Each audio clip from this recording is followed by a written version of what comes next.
आज के इस वीडियो के बाद ऐसा कोई भी डाउट आपके मन में या फिर कोई भी कार्मिक डेट जिसकी जानकारी आपको नहीं है, ऐसा नहीं रहने वाला। तो अपनी और अपने घर वालों की कुंडली खोल लीजिए, क्योंकि आज का पूरा वीडियो एक एजुकेशनल वीडियो है जिसमें हम लाल किताब के ऋण की बातें करेंगे, क्योंकि सबसे ज्यादा डिटेल में इसी सब्जेक्ट में इसकी बातें की गई है। अगर आप सीरियस हैं, अपने लाइफ को नेक्स्ट लेवल पे ले जाना चाहते हैं, तो वीडियो को एंड तक जरूर देखिएगा। और अगर आप हमारे वीडियो पे पहली बार आए हैं या फिर वीडियो तो पूरा देखते हैं लेकिन सब्सक्राइब करने में आपको मौत आ जाती है, तो अब मौका आ चुका है।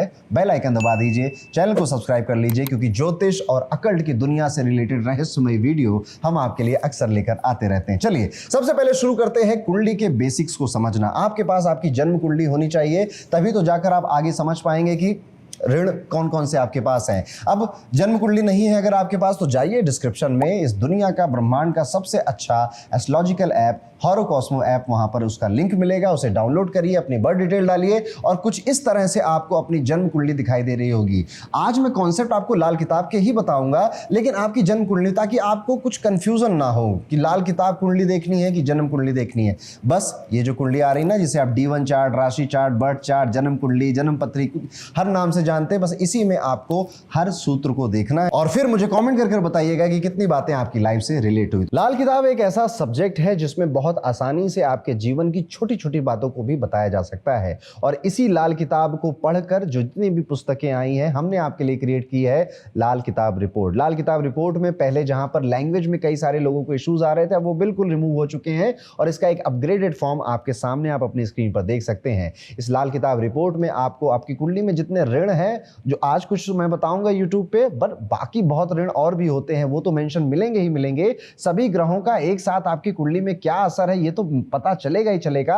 सबसे ज्यादा इंपॉर्टेंट चीज जो हमने अपग्रेड करके इसमें डाली है वो है 35 साला चक्र। यस, लाल किताब का एक तरीका होता है कि व्यक्ति के आने वाले 35 सालों में कौन कौन से बड़े इवेंट उसकी लाइफ में होने वाले हैं, उसको पहले से ही प्रेडिक्ट कर उसको तैयार कर देना। और इस बार पहली बार हमने लाल किताब में 35 साला चक्र के सारे कॉन्सेप्ट और सारा कंटेंट ढूंढकर रिसर्च कर और आपके लिए कस्टमाइज कर बनाया है। तो अगर आप भी जानना चाहते हैं अकॉर्डिंग टू लाल किताब कुंडली आपकी लाइफ में कौन कौन से बड़े इवेंट होंगे, क्या ऋण हैं, क्या कर्ज हैं आपके पास, कौन सी रेमेडीज आपके लिए बनी है जो सदाबहार रेमेडीज आप कभी भी कर सकते हैं, तो डिस्क्रिप्शन में आपको एक लिंक मिलेगा जहां पर जाकर अपनी बर्थ डिटेल जरूर फिल कर दीजिएगा और आपकी लाल किताब रिपोर्ट आप तक पहुंच जाएगी। चलिए अब वीडियो शुरू करते हैं और सबसे पहले कुंडली के बेसिक्स को समझते हैं। सबसे पहले आपको कुछ इस तरह की आपकी कुंडली दिख रही होगी, इसे आपकी जन्म कुंडली कहते हैं। इसमें 12 स्क्वायर या ट्राइंगल आपको दिख रहे होंगे या 12 हाउसेस दिख रहे होंगे, जैसे 1 2 3 4 5 6 7 8 9 10 11 और 12। इन हाउसेस के पास आपकी ज़िंदगी के अलग अलग डिपार्टमेंट होते हैं। किसी के पास मैरिज है, किसी के पास एजुकेशन है, किसी के पास आपका करियर प्रमोशन है, फॉरेन सेटलमेंट है, कहीं में आपकी हेल्थ है। ऐसे 12 अलग अलग डिपार्टमेंट आपके लाइफ के बटे हैं। इनकी नंबरिंग बड़ी सिंपल है, 1 आएगा यहाँ पर, उसके बाद 2 3 और ऐसे ही ये नंबरिंग बढ़ती चली जाएगी। आप इस चार्ट में देख सकते हैं first house, second house, third house, fourth house, fifth, sixth, seventh house. आज के पूरे वीडियो में आपको हाउसेस के नंबर याद होना ज़रूरी है, इसलिए आज हम बेसिक्स में इसको कवर कर रहे हैं। आपको पता होना चाहिए कि सेकेंड हाउस ये है, सेवेंथ हाउस ये है, थर्ड हाउस ये है, नाइन्थ हाउस ये है, सिक्स्थ हाउस ये है और 12th हाउस ये है। ओके, तो ये हो गया बेसिक। अभी यहाँ पर आपको एक चीज़ और समझनी है, लाल किताब में राशियों को ज़्यादा इंपॉर्टेंस नहीं दी जाती है, हाउसेस को दी जाती है। इस वजह से आज के वीडियो में मैं राशि ज़्यादा आपको नहीं समझाऊंगा, क्योंकि लाल किताब कुंडली में सारी कुंडलियाँ मेष लगन की होती है। सारी कुंडलियों में पहले घर में पहला नंबर ही लिखा होता है। जब आप पराशर ज्योतिष पढ़ते हैं तो वहाँ पर बात अलग हो जाती है। तो अभी के लिए आपको सिर्फ हाउस के नंबर याद होने ज़रूरी हैं अगर आप अपने लाइफ में कितने कार्मिक डेट हैं इनको समझना चाहते हैं। अब आगे चलते हैं दोस्तों। इसमें एक चीज़ और आपको समझनी है कि जैसे हाउसेस तो हमने समझ लिए, हाउसेस के नंबर कभी भी चेंज नहीं होंगे। आपकी कुंडली में हो सकता है यहाँ पर 7 लिखा हो, यहाँ पर 8 लिखा हो, उससे कोई मतलब नहीं है, ये फिर भी पहला हाउस ही रहेगा। आपकी कुंडली में यहाँ पे हो सकता है 11 लिखा हो, 12 लिखा हो, 7 लिखा हो, 8 लिखा हो, कोई मतलब नहीं है, 1 लिखा हो, कोई मतलब नहीं है, ये आपका हमेशा 10th हाउस ही रहेगा, 10वां घर ही रहेगा। तो ये है वो बेसिक जो मैं चाहता था कि आपको पता हो। इसके अलावा हमारे ज्योतिष में 9 ग्रहों की परिकल्पना की गई है, सूर्य, चंद्र, बुध, शुक्र, मंगल, शनि, गुरु, राहु और केतु। ठीक है, ये 9 ग्रहों की परिक्रमा की है। अब सारा जो वीडियो आज का हमारा है आप इसी में सब कुछ समझ जाएंगे। तो सबसे पहले बात करते हैं स्त्री ऋण के बारे में। महिला का ऋण लगा है, स्त्री ऋण लगा हुआ है, इसको सबसे पहले समझते हैं। सबसे पहले आपके मन में आएगा अच्छा ठीक है, कोई भी ऋण है, इसे मेरे ऊपर ये है या नहीं, ये कैसे पता चलेगा? तो उसी के बारे में मैं बात कर रहा हूं। अगर आपकी कुंडली में स्त्री ऋण लगा हुआ है तो आपको कैसे पता चलेगा? आपको देखना है अपना 2nd हाउस यानी कि ये वाला और 7th हाउस। अगर यहां पर मून राहु या फिर सन राहु अगर इस तरह की पोजीशन कोई भी प्लेनेट की मिलती है तो आपके ऊपर स्त्री ऋण लगा हुआ है। इसके अलावा कुछ किताबों में लिखा हुआ मिलता है पर मैंने उसको उतना एक्यूरेट नहीं पाया, ये मुझे आप बताइएगा कि ये सही है या नहीं, कि अगर राहु भी बैठा है तो भी स्त्री ऋण लगा हुआ है, क्योंकि ये दोनों घर शुक्र के घर होते हैं और शुक्र के घरों में राहु का आना भी स्त्री ऋण के बारे में बताता है। आप ये मुझे कमेंट कर बताइएगा कि ये बात आपसे कितनी रिलेट हो रही, जो मैं सिम्टम्स बताने वाला हूं कि अगर मेरे ऊपर स्त्री ऋण है तो कैसे होगा, ये इससे पता चल गया। अब इससे मेरी लाइफ में क्या आएगा? तो सबसे पहले ऐसे व्यक्ति के घर में पैसे की टिकने की बहुत बड़ी समस्या होगी। जब जब ऐसा नहीं होगा कि कभी नहीं टिकेंगे, जब जब पैसा होता है कि हाँ यार अभी हम थोड़ा सा एक्यूमुलेट हो गया पैसा, अचानक से कोई खर्च आ जाना, घर में पैसे खर्च हो जाना, हॉस्पिटल में खर्च हो जाना, उधार देने पड़ जाना, फिर से आपका वो जो बैंक बैलेंस आपने मेहनत से बटोर रखा था वो फिर से कम हो गया, अचानक से धन की हानि होना, ये एक कर्ज है आपके ऊपर। शुक्र खराब हो रहा है ना इस ऋण के। अगर आप डेट को या कोर को समझोगे तो आप पैसा नहीं बना पा रहे, आप उस पैसे से बड़ा घर नहीं ले पा रहे हैं, गाड़ी नहीं ले पा रहे हैं। ऐसा नहीं आप मेहनत नहीं करते, ऐसा नहीं है कि आप हैं ही कामचोर मक्कार आदमी, तो फिर ऐसे तो बहुत लोग हैं, फिर बिना स्त्री ऋण के भी उनकी जिंदगी में ये होगा। बट आपके केस में ये बात हो रही है कि apart from all the effort I can do, still पैसे नहीं बच रहे, पैसे नहीं टिक रहे, धन की हानि हो रही है। आपके घर में कोई ऐसा किस्सा होना कि मेरे शादी के समय में गहने चोरी हो गए थे, या हमारे घर में एक चोरी हुई थी जब मैं छोटा था, बचपन में था, अनएक्सपेक्टेड लॉसेस, ऐसी कहानियां आपके घर में होना। शादीशुदा जिंदगी में धीरे धीरे तनाव बढ़ने लगता है, शादी मन की ना होना, शादी होना ही ना, बहुत लेट होना, होने के बाद तनाव बहुत ज़्यादा बढ़ जाते हैं। कि छोटी मोटी लड़ाइयाँ, मिसअंडरस्टैंडिंग सब कपल्स में होती हैं, नहीं हो रही है, टेंशन की बात तब है। लेकिन ये यहाँ पे मैं उस तनाव की बात कर रहा हूं जिससे कि आपकी हेल्थ इंपैक्ट हो रही है, आपका मानसिक, आपकी मेंटल हेल्थ इंपैक्ट हो रही है और आपका काम भी इंपैक्ट हो रहा है। और ये मिसअंडरस्टैंडिंग जैसे जैसे समय बढ़ रहा है बढ़ती चली जा रही हैं। कई बार इस केस में संतान से जुड़ी परेशानियां भी देखने को मिलती हैं कि संतान बात नहीं मानती हो, संतान होने में प्रॉब्लम हो रही है, ये भी देखने को मिलता है। आमतौर पर इसके जो रिजल्ट है वो 35 साल, 36 साल, 37 साल, 38 साल, इन 4 सालों में बहुत ज्यादा देखने को मिलते हैं। इस समय हेल्थ इश्यूज आना, लोअर एब्डोमेन में या रिप्रोडक्टिव सिस्टम में प्रॉब्लम होना, जैसे महिला है तो उसको पीसीओडी, पीसीओएस का या कुछ और इशू बहुत ज़्यादा बढ़ जाना, इन 36 से लेकर 38 की उम्र में ये ज़्यादा देखने को मिलता है। तो ये है आपका कुल मिलाकर स्त्री ऋण। यहाँ पर बेसिकली कहा यह जा रहा है कि पास्ट लाइफ में आपकी वजह से जो महिला है या जो फेमिनाइन एनर्जी है वो हर्ट बहुत हुई थी, तो इस जन्म में आपको स्त्रियों का आदर बहुत करना है। पिछली लाइफ में हो सकता है आपने स्त्रियों के प्रति अनादर रखा, गलत व्यवहार रखा, इमोशनली हार्म किया उनको, यही इम्बैलेंस आपको इस लाइफ में डिस्टर्ब कर रहा है। एक भी रिलेशनशिप आपकी नहीं चल पा रही है। अगर आपकी शादी नहीं हुई है तो आप देख रहे हैं एक भी रिलेशनशिप आपकी नहीं चल पा रही है, महिलाओं से आपकी ज़्यादा बनती नहीं है, और अगर बनती भी है तो एक टाइम के बाद वो रिश्ता बहुत जल्दी खत्म हो जाता है। तो ये है स्त्री ऋण और इसके सिम्टम्स क्या है। अब इसकी रेमेडी आप क्या कर सकते हैं वो आप अपनी स्क्रीन पर देख रहे हैं। अगर आप इस सारी बातों से रिलेट कर रहे हैं तो कॉमेंट कर जरूर बताइएगा। आगे बढ़ते हैं और अपने दूसरे ऋण की तरफ चलते हैं। दूसरे ऋण का नाम बड़ा ही खतरनाक सा है, इसका नाम है निर्दयता ऋण। निर्दया, आपने पिछली लाइफ में निर्दयी काम किए थे, यानी कि हार्टलेस काम किए थे, इसलिए ये एक बहुत महत्वपूर्ण ऋण बन जाता है। इसे जालिमाना ऋण भी कहते हैं कि जालिम थे आप पिछले लाइफ में, आपने कुछ इविल डीड्स की थी और ये डेट अब आप इस लाइफ में लेकर आ रहे हैं। सबसे पहले इसको कुंडली में देखा कैसे जाएगा? आपको अपनी जन्म कुंडली में सूर्य, चंद्रमा, मंगल, ये 3 ग्रहों को पर ध्यान देना है। क्या ये 9वें घर में या 10वें घर में बैठे हैं? फॉर एग्जाम्पल सन मून यहाँ पर बैठा है, या सन मार्स यहाँ पर बैठा है, या मून मार्स यहाँ पर बैठा है। इसके अलावा आप अगर यहाँ पर देखेंगे तो यहाँ पर भी सन मून, सन मार्स, सन तो हो गया, मून एंड मार्स, क्या ये यहाँ पर बैठे हैं? अगर ये 2 के कॉम्बिनेशन में एक बैठे हैं किसी भी घर में, किसी भी घर में नहीं, सिर्फ 9th या 10th हाउस में, तो ये ऋण आपके ऊपर है। कुछ किताबों में लिखा गया ये भी कि सिर्फ सूर्य या चंद्रमा में से ही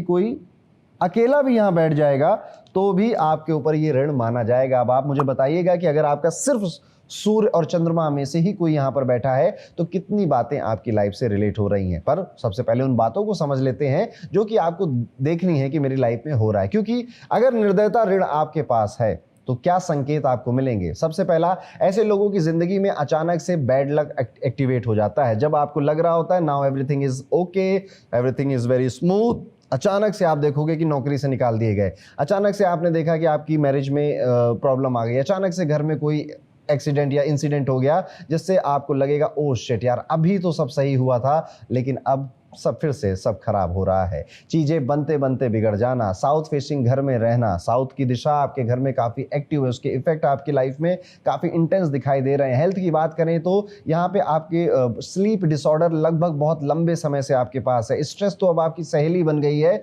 उसके बिना तो अब आपको अजीब लगता है कि यार टेंशन क्यों नहीं हो रही है। बालों का लगातार झड़ते रहना, हेयर या स्कैल्प में आपके कुछ फंगस का कुछ इशू होना, या आपके बॉडी के किसी पार्ट में बार बार प्रॉब्लम, जैसे बार बार पेट में प्रॉब्लम आ रही है, बार बार आपको लेफ्ट शोल्डर में प्रॉब्लम आ रही है, बार बार कमर में घुटनों में प्रॉब्लम आ रही है, एक बार नहीं बार बार, और या फिर कोई ऐसा हेल्थ इशू है जो लंबे टाइम से चल रहा है, खांसी आ रही तो खांसते ही चले जा रहे हैं, सालों साल हो गए खांसी हमारी ठीक ही नहीं हो रही है। ये प्रॉपर्टी ना बना पाना, कोई प्रॉपर्टी के चक्करों में पड़े होना, या तो व्यक्ति प्रॉपर्टी को एक्वायर ही नहीं कर पाता इस केस में, और या फिर अगर करता है तो डिस्प्यूट, लीगल इश्यूज और सिबलिंग के साथ उसके कॉन्फ्लिक्ट स्टार्ट हो जाते हैं। इस पूरे ऋण का जो खास इफेक्ट है वो आपको 34 साल से 44 यानी 34 से 44 ईयर की एज के बीच में, यानी 10 सालों की एज में देखना पड़ता है। उसके बाद ये मध्यम हो जाता है, यानी कि ये आया 34 साल की उम्र में और 44 तक आपसे सारा पेमेंट ली और उसके बाद आपका कर्ज पूरा हुआ, और लाइफ में आपको इस टाइम पीरियड में आपको बार बार टेस्ट करना पड़ता है। आपको रीज़न नहीं समझ में आएगा कि असली ट्रुथ क्या है। ये ऋण तब बनता है जब किसी व्यक्ति ने अपने पास कर्मा में, पास लाइफ में गरीबों को, वर्कर्स को, अपने सबऑर्डिनेट्स के साथ गलत व्यवहार किया होता है, किसी की प्रॉपर्टी हड़पी होती है, अपने अधिकार से चीटिंग या डिसेप्शन किया होता है, या अपने पावर की वजह से कुछ हासिल किया होता है, किसी को तंग कर कर, किसी को परेशान कर कर, यानी जहां पावर का मिसयूज हुआ है वहीं पर यह ऋण पैदा हो जाता है। इसीलिए इस ऋण को शनि और गुरु दोनों के घर में रखा गया है। अब अगर इसकी रेमेडी समझें तो इसकी रेमेडी बड़ी आसान है और आप कर भी सकते हैं, लेकिन उससे पहले आप मुझे बताइएगा कमेंट कर कर कि आपने कितनी बातों से यहां पर रिलेट किया और क्या आपकी कुंडली में ये ऋण बनता है। कमेंट करके जरूर बताइएगा, और रेमेडी इसकी आपकी स्क्रीन के सामने है। आगे बढ़ते हैं दोस्तों और एक नए ऋण के बारे में समझते हैं, एक नए उधार, एक नए कर्ज के बारे में समझते हैं, और इसका नाम है बहन का ऋण, या इसको कई बार लाल किताब में लड़की का ऋण भी बोला जाता है। ऋण या डेट एक ही चीज होती है। अब समझते हैं कि बहन या लड़की का जो ऋण है ये सबसे पहले कुंडली में कैसे देखा जाएगा। तो अगर आप अपनी जन्म कुंडली खोलें, चंद्रमा तीसरे घर में मिले या छठे घर में मिले तो ये ऋण बन जाता है। इतनी सिंपल सी पोजीशन में ये ऋण आपके ऊपर बन जाता है। अब सवाल आता है कि इससे मुझे होगा क्या। तो इसके संकेत थोड़े से सटल हैं लेकिन लाइफ में क्लियरली दिखाई दे जाते हैं। ऐसे में अक्सर देखा जाता है कि जब घर में बेटी का जन्म होता है तो उस समय कोई ना कोई अनफॉर्चुनेट घटना भी या इवेंट भी होती है। धीरे धीरे परिवार की सोशल स्टेटस और फाइनेंशियल कंडीशन में गिरावट आने लग जाती है, और आप देखेंगे कि महिलाओं का सपोर्ट भी लाइफ में उतना नहीं मिला आपको। एक और इंटरेस्टिंग साइन है कि व्यक्ति अपने ओरल हाइजीन को मेंटेन नहीं कर पाता, इसे ब्रश नहीं करता, वो दांत नहीं साफ करता, छोटी छोटी चीज़ों में नेग्लेंस दिखाता है, वो एक लापरवाह सा उसका नेचर हो जाता है। हर एक चीज़ को, चाहे वो काम कितना भी सीरियस हो, उसको बहुत लाइटली लेने का एटीट्यूड उसके अंदर डेवलप हो जाता है, जिस वजह से लोग अब उसको बहुत ज़्यादा सीरियसली नहीं लेते या फिर लोग अब उसके साथ उस पर उतना ट्रस्ट नहीं करते। इमोशनली ये व्यक्ति धीरे धीरे लोगों से डिस्कनेक्टेड होता चला जाता है। सेक्सुअल डिज़ायर भी बहुत ज़्यादा कम हो जाते हैं या फिर उनकी संतुष्टि पूरी तरह से लाइफ में नहीं होती है। बॉडी का मेटाबॉलिज्म भी अनयूजुअली बहुत अच्छे से काम नहीं करता है, जिससे आपके बॉडी पे, आपके शरीर पर भी इसके लक्षण या इसके जो सिम्टम्स हैं दिखाई देते हैं। अब इसका रीजन समझिए। ये ऋण इस बात का संकेत देता है कि पास्ट लाइफ में लड़की या बहन से जुड़ा कोई अन्याय आपके हाथों हुआ या आप उसके विटनेस किया आपने उसको। जैसे द्रौपदी का चीरहरण हुआ था तो उसको विटनेस करने वाले एक से एक पराक्रमी थे, सब निपटाए गए थे महाभारत के युद्ध में, तो सबको उसका कर्म निपटाना पड़ता है, चुकाना पड़ता है। आपने कोई अनएथिकल एक्ट किया या फिर उसमें साथ दिया, किसी के एक्सप्लॉयटेशन में आपने साथ दिया या एक्ट किया। अब ये बातें कितनी सच हैं कितनी गलत हैं ये नहीं पता चलता, पता चल भी नहीं सकता कि आपने पास्ट लाइफ में क्या किया था क्या नहीं किया था। पता चल सकता है तो क्या जो सिम्टम्स आपने पढ़े या सुने मेरे मुंह से वो कितने रिलेट हो रहे हैं आपकी लाइफ से। इसकी रेमेडी क्या है? तो इसकी रेमेडी बहुत ईजी है, आपकी स्क्रीन के सामने है, आप उसको ज़रूर पढ़ें। और अगर आप सारे सिम्टम्स मैच हो रहे हैं तो पहले तो कॉमेंट करके बताइएगा और उसके बाद रिजल्ट क्या आया रेमेडी करने के बाद वो भी बताइएगा। आगे बढ़ते हैं, एक और ऋण के बारे में समझते हैं और वो ऋण है मातृ ऋण, माता का ऋण। अब आप समझते हैं, अब ये जो ऋण है ये दूसरा ऋण है। हम सभी अपने माता के ऋण में हैं, कोई नहीं है ऐसा जो माता के ऋण में ना हो, लेकिन ये ऋण दूसरा है, ये लाल किताब का ऋण है। देखिए क्या बात कह रहा है। सबसे पहले ये समझते हैं कि माता से जुड़ा हुआ ये ऋण कुंडली में कैसे देखा जाएगा। अगर आपकी जन्म कुंडली में केतु चौथे भाव में बैठा है तो ये ऋण बन जाता है। अब इससे होगा क्या? इससे सबसे पहला इफेक्ट आएगा कि आप बहुत इमोशनल और डीप हो जाएंगे। मतलब आपके साथ अब जब गलत होगा ना तो आपके आंसू निकल आएंगे। आपको लोगों का गलत व्यवहार और गलत सोच और धोखाधड़ी की दुनिया को देखकर बहुत मन ऐसे खाएगा आपको। अब छोटी छोटी चीज़ें भी आपके दिल में, आपके इमोशंस को बहुत गहरी आघात, बहुत गहरी चोट पहुंचाते हैं। सबसे पहले आपकी माता जी के साथ या तो रिलेशनशिप डिस्टर्ब कर देगा या फिर आप माता जी से दूर रहने लगेंगे या माता जी को हेल्थ इश्यूज आएंगे। हेल्थ इश्यूज में शुगर, डायबिटीज, पैरों, कमर के नीचे का जो पार्ट है केतु यही बीमारियां देता है। या फिर मम्मी को बस लगता है कि वो कुछ गड़बड़ चल रहा है बॉडी में, पर वो कभी डॉक्टर के पास नहीं जाती, कभी कुछ चेक कराने नहीं जाती हैं, पर हाँ कुछ बीमारी है पर पता नहीं क्या है। एक तरह की मिस्टीरियस कुछ हेल्थ इश्यूज माता को देखने पड़ते हैं। अब इसके साथ और भी कई सारी चीज़ें एडेड हैं, उसे भी सुनते जाइए।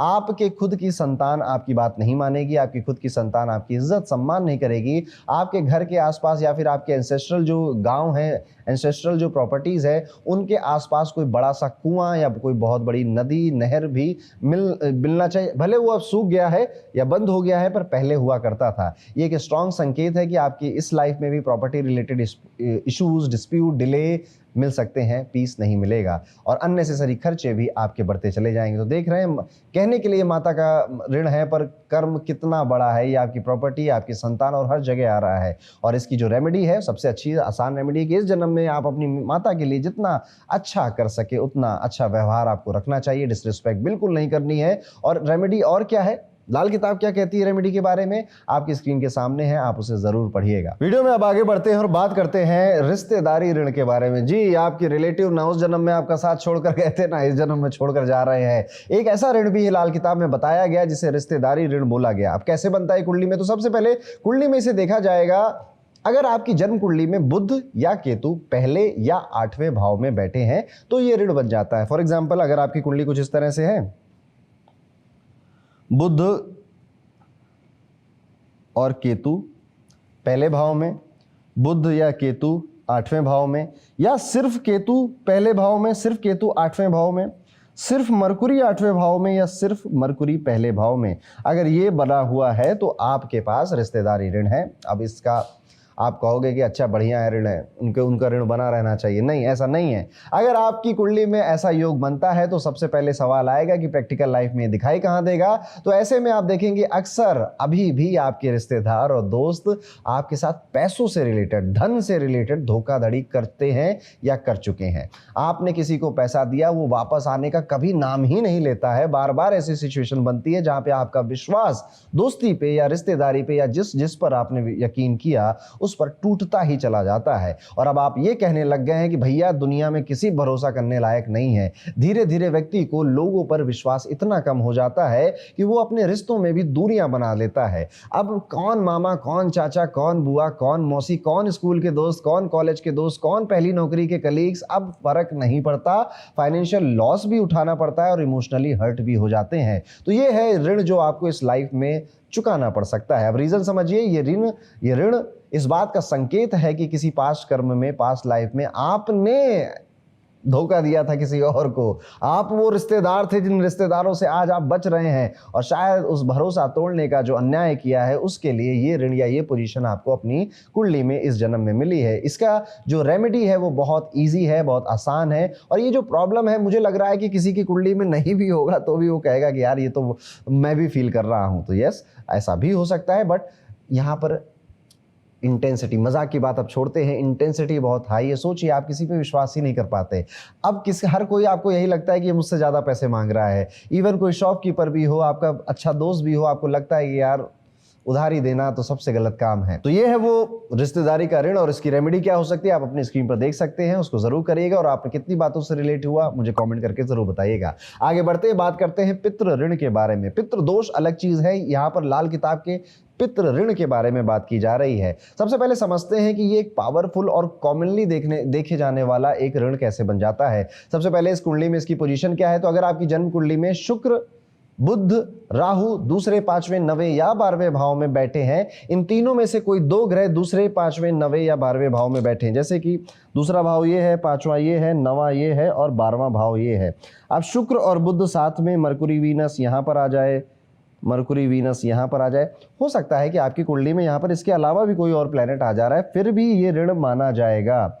मरकुरी राहु, वीनस राहु, इस तरह से दो दो ग्रहों का कॉम्बिनेशन। देखिए एक्चुअली में मैं आपको अगर सच बताऊं ना, तो लाल किताब की कई सारी टिप्पणियों में या कमेंट्री की जो बुक्स होती हैं उनमें ये तक लिखा गया है कि सिर्फ एक प्लेनेट, जैसे मैंने बुध, शुक्र और राहु का नाम लिया ना, इनमें से कोई एक भी 2, 5, 9 या 12वें घर में बैठा है तो भी ये ऋण है। पर इसकी ज्यादा इंटेंसिटी जो मैंने अपने अनुभव में देखी है वो जब इन तीन में से कोई दो साथ में मिलकर दूसरे, पांचवें, नवे या 12वें भाव में बैठ जाते हैं, तब व्यक्ति को इसका ज्यादा असर देखने को मिलता है। अब आप कहेंगे कि इसका असर क्या है, क्या जीवन में आएगा? तो कम उम्र में ही आपके बॉडी में एबनॉर्मल चीजें होना शुरू हो जाना।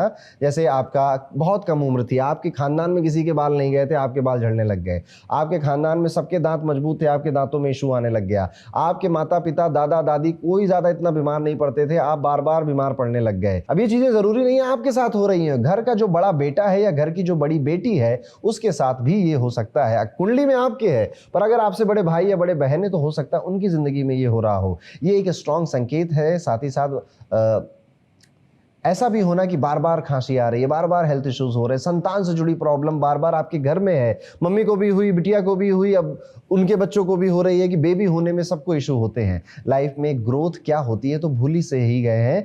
10 साल बीत गए हैं उसी जगह पे, उसी घर में, उसी लाइफस्टाइल में हम अटके हुए हैं, हम रुके हुए हैं, ग्रोथ नहीं हो रही है। आप प्लान बनाते हैं, आप मेहनत भी करते हैं, लास्ट मोमेंट पर चीजें आपके हिसाब से नहीं होती हैं और आप कहते हो कि और क्या करूं, और कितनी मेहनत करूं, यही सही तो किया मैंने। ये पैटर्न बार बार रिपीट होता है। अगर आप ऐसा फील कर रहे हैं तो समझ जाइए ये ऋण आपके ऊपर बड़े बढ़िया तरीके से काम कर रहा है। इसको कहा जाता है कि पास्ट लाइफ में आपने किसी गुरु, पुजारी, धार्मिक व्यक्ति या फिर अपने खुद के पिता का बहुत अनादर किया, इस वजह से आपको इस जन्म में ये संकेत मिल रहा है या ये ऋण आपकी कुंडली में बनकर आया है। अब इसके उपाय के तौर पे क्या करना चाहिए, तो इसका उपाय बड़ा आसान है, जो लाल किताब में लिखा है वो सीधे आपकी स्क्रीन पे आपको शो कर देता हूं। आप पहले तो मुझे कमेंट करके ये बताइएगा कि कितनी बातों से आपने रिलेट किया और उसके बाद ये बताइएगा कि ये रेमेडी करने के बाद आपको क्या आसानी हुई या क्या इफेक्ट मिले। इसके आगे चलते हैं और बात करते हैं सेल्फ डेट के बारे में, यानी कि स्व ऋण भी नाम का एक कर्ज है जो लाल किताब में मेंशन है, यानी कि एक कर्ज जो आपने अपने आप से लिया है या अपने आप के लिए क्रिएट किया है, जो इस जन्म में मैनिफेस्ट होगा। सबसे पहले बात करते हैं कि ये ऋण कुंडली में देखा कैसे जाएगा। तो अगर आपकी जन्म कुंडली में सूर्य 5वें भाव में बैठा है तो ये ऋण बन जाता है। इसके इफेक्ट बहुत पर्सनल और थोड़े इंटेंस होते हैं। ऐसे व्यक्ति के खिलाफ फॉल्स रूमर्स बहुत उड़ाए जाते हैं। ऐसे व्यक्ति के खिलाफ आप देखेंगे, एक तो ये पोजीशन में हो सकता है बहुत आगे जाए, क्योंकि सूर्य पंचम में बहुत अच्छा परफॉर्म करते हैं, तो पोजीशन वाइज ये हाई पोजीशन पे बैठा हो, पर इसके आसपास के लोग इसको गलत ही समझेंगे, रूमर ही उड़ाएंगे, बदनाम ही करेंगे, झूठे केस में फंसाएंगे और आपके लिए षड्यंत्र रचा ही जा रहा है, कभी घर में, कभी रिश्तेदारी में, स्कूल में, दोस्तों में, और अब आप अगर वर्क करते हैं वर्क प्लेस पे तो जॉब में भी ये देखने को मिल रहा है। लाइफ में एक स्टेज पर व्यक्ति बहुत ऊपर भी जाता है इस पोजीशन की वजह से, स्टेटस, पावर, रिस्पेक्ट सब मिलता है, लेकिन फिर अचानक से सब लोग गिराने के पीछे पड़ जाते हैं या झटके से आपका डाउनफॉल शुरू हो जाता है। हेल्थ की अगर बात करें तो शोल्डर पेन, आंखों की कमजोरी, आंखों में चश्मे लगना या आइज रिलेटेड इश्यूज होना देखे जाते हैं। इसका खास रिजल्ट 33 साल की उम्र से 52 साल की उम्र के बीच में दिखता है, from 33 to 52nd year of your life. तो ये इम्पैक्ट है, स्व ऋण है जो आपने खुद का लिया है। अब आप पूछेंगे कि ऐसा मेरे साथ हो क्यों रहा है, मैंने अपने आप से क्या कर्ज लिया था? तो ऐसा माना जाता है लाल किताब के अकॉर्डिंग कि फैमिली ट्रेडिशंस को आप बहुत इग्नोर किया करते थे।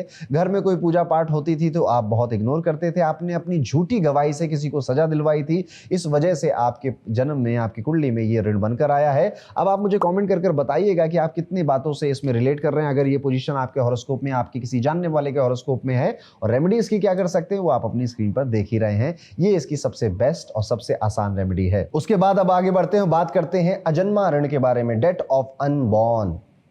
सबसे पहले समझते हैं कि अजन्मा ऋण कुंडली में देखा कैसे जाता है। तो कहा गया कि कुंडली में सूर्य, चंद्रमा या मंगल तीनों एक साथ 12वें भाव में बैठ जाएं। ये अब थोड़ा रेयर होगा, अब ये सबके साथ नहीं होगा, this position is very rare. यानी कि कह रहा है कि सन, मून एंड मार्स ये तीनों 12वें घर में बैठे होने चाहिए एक साथ ही। इसके एक एक बैठे हैं तो कोई बात नहीं, आपके ऊपर कोई ऋण नहीं है। अब जब ये बन जाएगा, मान लेते हैं आप में से 1% की चार्ट में भी अगर ये है, तो क्या संकेत मिलेंगे आपको अपने जीवन में? तो सबसे पहले लाइफ में आप काफ़ी इमोशनल और बहुत ज़्यादा सेंसिटिव व्यक्ति हैं। ऐसे में अक्सर व्यक्ति को संतान का जो सुख है उसे मिलने में बहुत परेशानियों का सामना करना पड़ता है। कई बार चाइल्डलेस सिचुएशन भी बन जाती है, या बच्चों के साथ रिलेशनशिप डिस्टर्ब ही रहता है, या बच्चे दूर चले जाते हैं, दूर रहते हैं। एक और पैटर्न है कि करीबी दोस्त या ट्रस्टेड लोग जिन पे आपने विश्वास किया है, धोखा वही देता है ना जिस पे भरोसा होता है।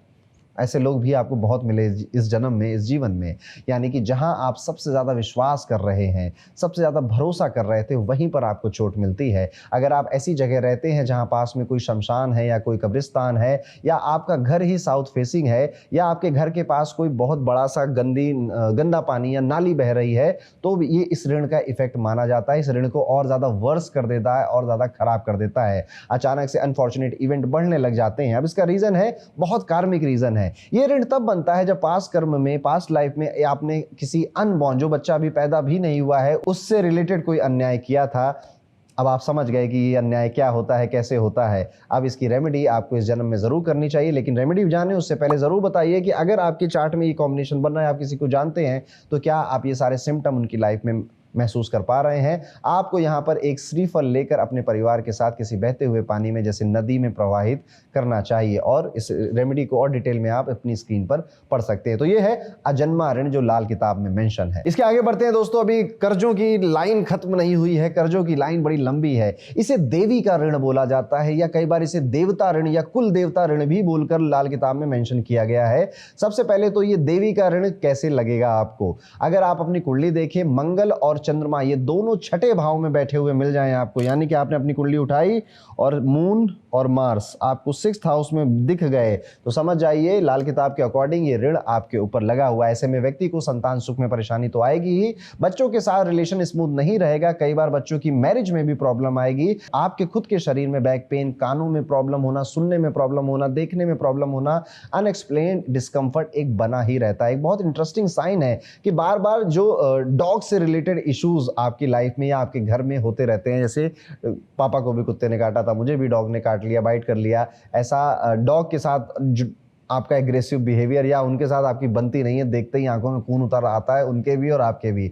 ये भी एक कॉमन सी चीज़ देखने को मिल सकती है आपकी लाइफ में। ये ऋण तब बनता है जब किसी पास्ट कर्म में प्रकृति या जीवों के प्रति आपने अन्याय किया था, किसी एनिमल को नुकसान पहुंचाया था, या चीटिंग की थी, या मंदिर तोड़ने जैसा, धार्मिक स्थल तोड़ने जैसा कोई कार्य आपने किया था। इस वजह से इस जीवन में आपको ये काम मिला, गलत तरीकों से धन कमाया था आपने, तो इस जीवन में आपको ये कॉम्बिनेशन अपने चार्ट में मिलता है, और उसके ये सिम्टम जो मैंने अभी डिस्कस किए वो आपको दिखाई देते हैं। अब इसको चुकाया कैसे जाए, इसको खत्म कैसे किया जाए, तो रेमेडी आपकी स्क्रीन के सामने, लेकिन उसको पढ़ने से पहले कमेंट करके बताइए कि अगर आप खुद या किसी को जानते हैं जिसकी कुंडली में ये ऋण बना हुआ है और वो सारे सिम्टम भी उसकी लाइफ में मौजूद हैं। वीडियो खत्म करने से पहले, वीडियो जाने से पहले एक बार फिर आपको रिमाइंड करा दूं कि लाल किताब कुंडली का अपग्रेडेड फॉर्म अब आ चुका है, जहां पर हमने 35 साला चक्रा, आपके जितने भी डेट, कार्मिक डेट, ऋण, आपकी जिंदगी का जो कार्मिक पैटर्न है, हर प्लेनेट लाल किताब की लैंग्वेज में आपके लिए क्या कहना चाहता है, वो कौन से एडवांटेज हैं जो अभी इस उम्र में आप उठा सकते हैं।